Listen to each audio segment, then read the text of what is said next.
Hello YouTube, this is Morgan Airspeed Prime here with my next The Dawn of Yangchen chapter analysis video. This one's going to be for chapter 34, which is called Last Chances. So we cut back to Kavik's perspective, and we of course have the situation where he is on the ship on the way from Jondari to Bin and he's on the ship with Unnimity, so he's right there.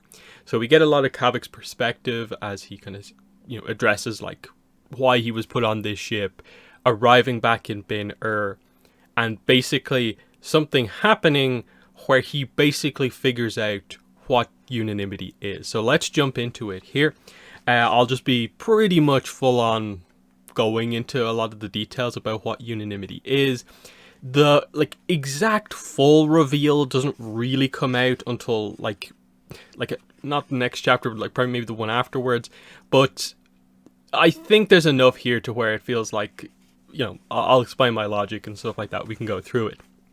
It's not really spoiling anything because it's like, we're in the section of the book where we're revealing this. And I think it will make for a more interesting discussion to know it now. So, we find out that the ship that Kavik is on is not the Sunbeam, as Yangchen is looking for. It's the Queen of Omashu. So it's a ponderous 5-masted junk built for stability over speed. And it's revealed that Kavik is on this ship undercover because he's been passed off as one of the authorized cargo mates. And Kavik realizes that actually this was a false identity that was meant for Kalyan himself to sort of get out, in a way get home. And so Kavik realizes he is using the one false identity his brother had. And it's this moment that just makes you kind of think that, okay, we didn't get a great kind of opinion on Kalyan when we had the scene with him. But there is that sense that he still cares enough to want to sort of protect his brother in this.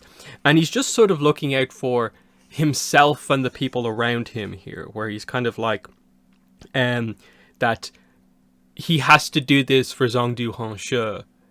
And if he doesn't, he's in danger, everyone's in danger, so this is what has to be done. So we then just cut to basically the idea of okay, he's on the voyage here. He still didn't know what Unnimity was. Perhaps he never would. He would remain in the dark forever, wandering unenlightened. We get some details here. It was painfully obvious that the 3 large wooden boxes among the many, each about as tall as his head, contained the assets the Avatar had been searching for this whole time. How could he tell? The muscle sitting in front of them. So there's heavy security around these 3 boxes. So 2 men and 1 woman never left the container's sides. They took their meals by themselves and slept in shifts. They were tall and powerfully built. Based on their golden eyes, Kavik assumed all 3 were Fire Nation. They might have been benders since they carried no weapons. But then again, he doubted the wisdom of shooting flames inside a wooden ship. Their size alone would have carried them through plenty of fights. So Kavik had tried some small talk when the other crew members weren't around, volunteered to be the one who brought them food from the galley. They ate massive quantities, easily double the rations of the other crew members, but they were ferociously tight-lipped. The woman's name was Yingsu, the bearded man was Zhao Yun, and the guy with the long ears was Thapa. They did not want to play Sparrowbones with Kavik as a 4th. So, covering the idea that, okay, the Unnimity, whatever it is in these containers, is guarded by these 3 massive firebenders. So that's really interesting. Remember that, of course. Then we have a cut. So basically, at this point, we've arrived at Bin and Kavik is watching basically the unloading of the containers, of course. Just the idea that the thing that this whole book has been about are finally being unloaded and taken off. He's finally seeing the Unnimity sort of in transport. So Zhongdu Hongshi arrives down here to watch the unloading. The guards get off and they seem to be watching it too. They obviously get the sort of, the pulleys out. It's a big containers, and so the dock workers are, they're kind of trying to get it off the ship. And they mostly have it off. But then Kavik notices this sort of jet of fire. And it just cuts the rope basically. The rope is about to snap. And he sort of traces the path of where the fire came from back to Yingsu, one of the guards. And he's kind of like, what was that about? Because Honshu's just kind of walking off with the 3 guards, and suddenly the rope snaps and the container crashes into the ground, breaks, and Kavik gets the reveal that what the Unnimity is just a big pile of rocks. Unnimity ... was a pile of stones, chopped seal blanks to be precise. That couldn't be it.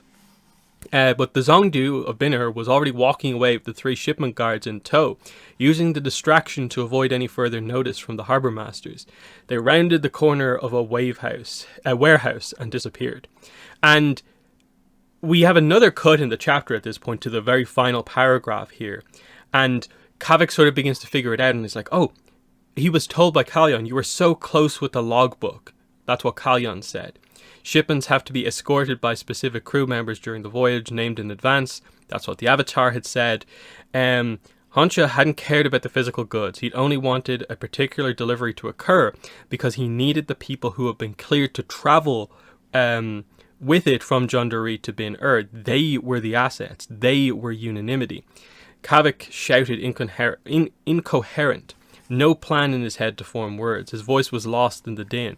He ran down the gangplank and ducked through scuffles escalating into brawls until he reached the point where he'd lost sight of Honshu and the other 3. But he was too late. They were gone. And that is the end of the chapter. So, interesting stuff. The only other detail I think I briefly skimmed over there is that obviously Binher, it is noted that when they arrive back there that some of the warehouses are like closed, that the workers are basically on strike here. The riots, the issue with the Shang cities is getting more and more intense, of course, here. So all the more reason for Honshu to need the weapon to, 1, stop the riots in the city, 2, fend off the Earth King if he tries to come in, and we're about to see that exactly happen. So, this chapter doesn't fully reveal everything, but if you connect all the pieces together, you can figure it out. So, it's revealed here that Unnimity is these 3 tall firebenders. One of them is confirmed to be a firebender, but Kavik basically assumes that all 3 of them are firebenders since they don't carry weapons. So, they don't care about what's actually in the crates. It's just that these people were assigned with these crates as a way to sort of like further hide them. So how is this going to work? How do you actually connect the dots together? What was the cliffhanger from the last chapter? That Yangchen and Mama Ayunarak found a test firing range in the mountains with like spherical craters basically exploded into the mountainside. And what do we know about, people? We now know that the weapon is people, benders. What firebending ability can create craters like that? Combustion bending. That's what Unnimity is. It is 3 combustion benders. And this was obviously when I figured it out, and I was blown away. I still maintain this is an incredible reveal. Like, it pays off, I think, the amount of build up to what it is in the book, because special bending forms are always interesting in Avatar, no matter what it is. And I think, in a way, the most mysterious one of all is combustion bending, because there's only 2 characters in the entire franchise prior to this book that we know of who are combustion benders. Combustion Man and Pali. And the main thing that connects the 2 of them is that they're both super, super tall, and they have third eye tattoos and also have this ability. But it's never explained really where their abilities like come from necessarily. Now, there's some stuff with Combustion Man that's maybe worth talking about, but we'll wait until we get into the book a little bit more to maybe bring up some of that stuff. But for now, it's like we have more than doubled the amount of combustion benders in the franchise. And we're going to get some very interesting details on it.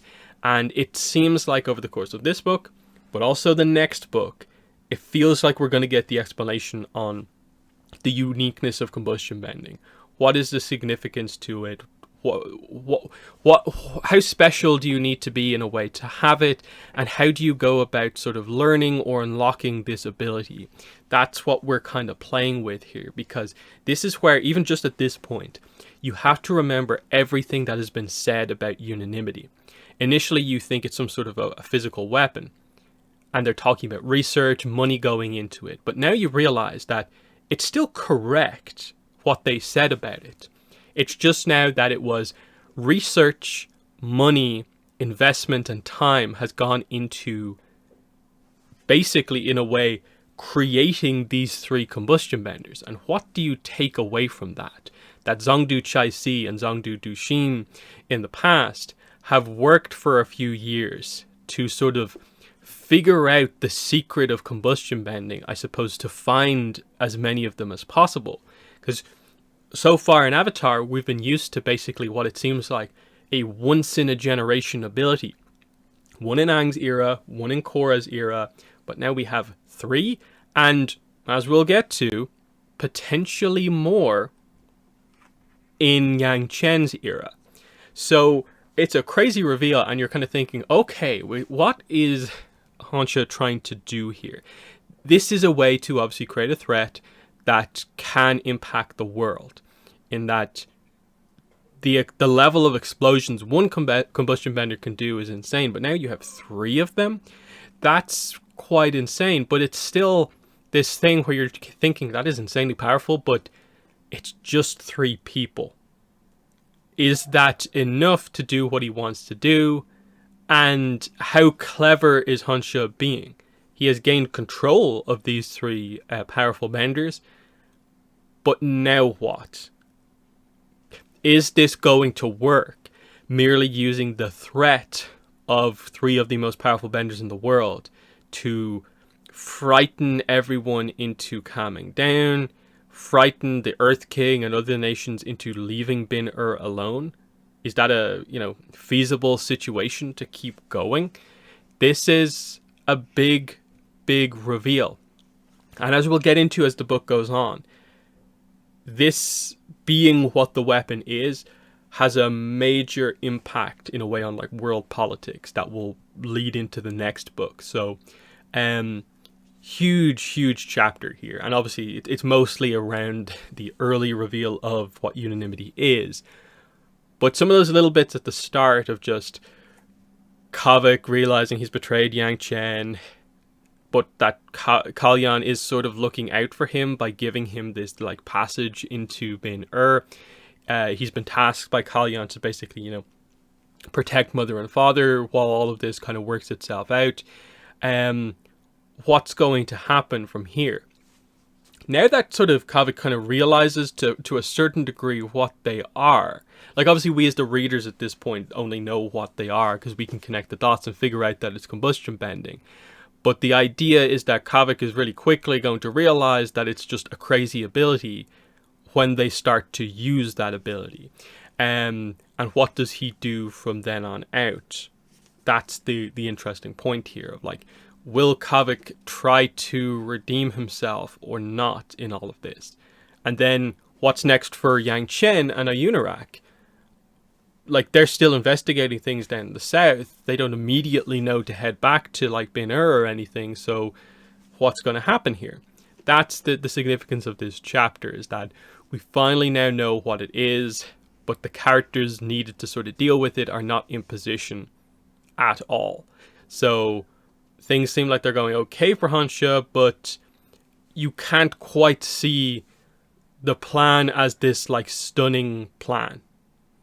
In that okay, three combustion benders, but is that enough in a way?